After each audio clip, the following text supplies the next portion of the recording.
Hello everyone. Welcome to the first session of Linux device driver.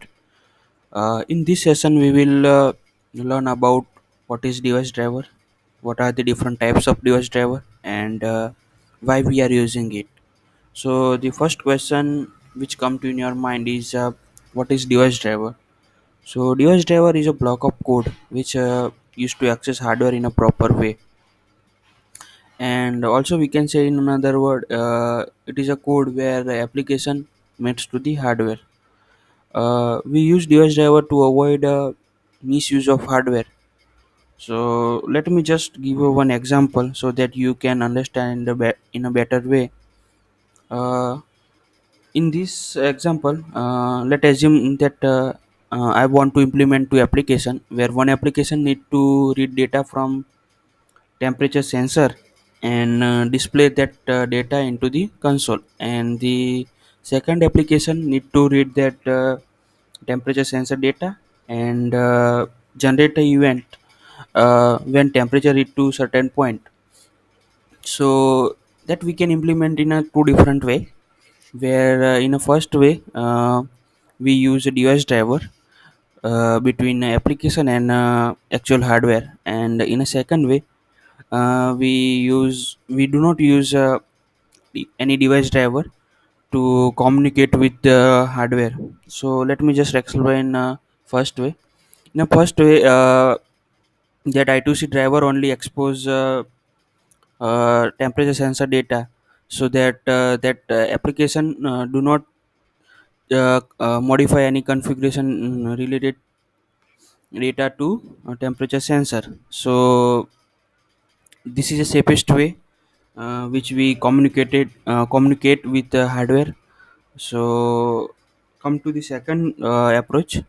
In this approach, that application 1 and 2 directly communicate with the hardware.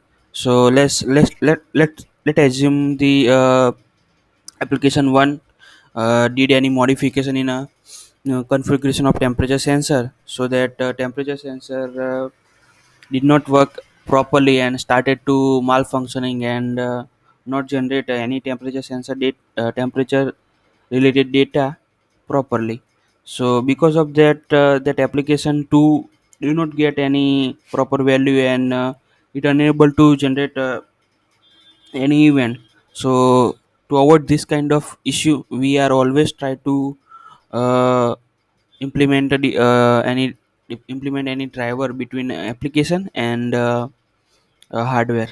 uh, Coming to the types of device driver, generally device driver are divided into two two types. One is a static device driver, and second is dynamic device driver. Static device driver is a block of code which build along with kernel and loaded into them when kernel is loaded. So we cannot unload that kind of driver during system is running. So static device driver are consume more memory compared to the dynamic device driver. So let me just explain dynamic device driver. Dynamic device driver is a block of code which built separately from the kernel, and we can load and unload that driver using different utilities from the kernel. So dynamic device driver are more memory efficient, so that we can save memory using dynamic device driver. Also based on their application, device driver are further divided into three different types, where one is a character device driver, second is a block device driver, and a third is a network device driver.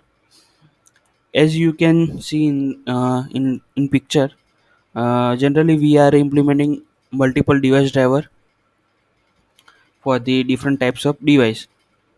So also we are using different device like keyboard, mouse, some memory related device like hard drive, ssd, pen drive, and some network related device like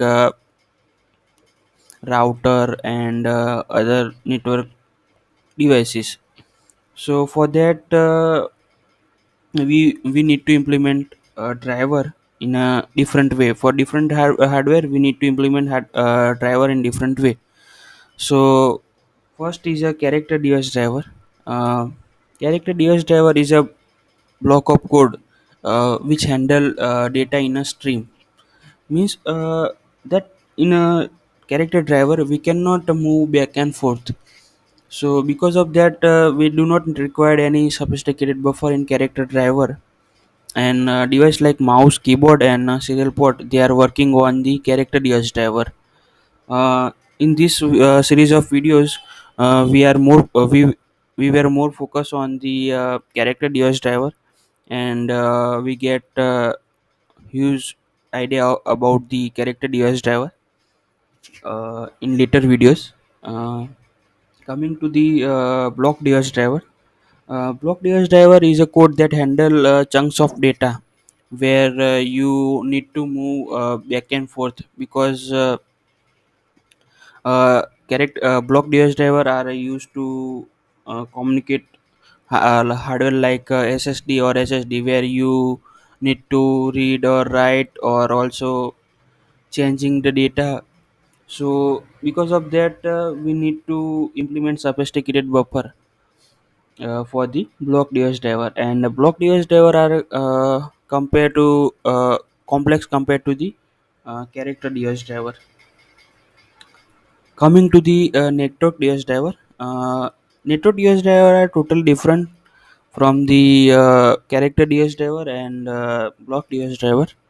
Kernel use function related to packet transmission to communicate with the network device. We do not go much deeper into the network device driver. And the last one, uh, why we are using the device driver. So uh, the first one is because we want to avoid the misuse of hardware and access hardware in a proper way. So that's why we are using device driver. And coming to the dynamic driver, so they are used to avoid memory, uh, or we can say they are used to save memory. So this is all about the introduction of device driver.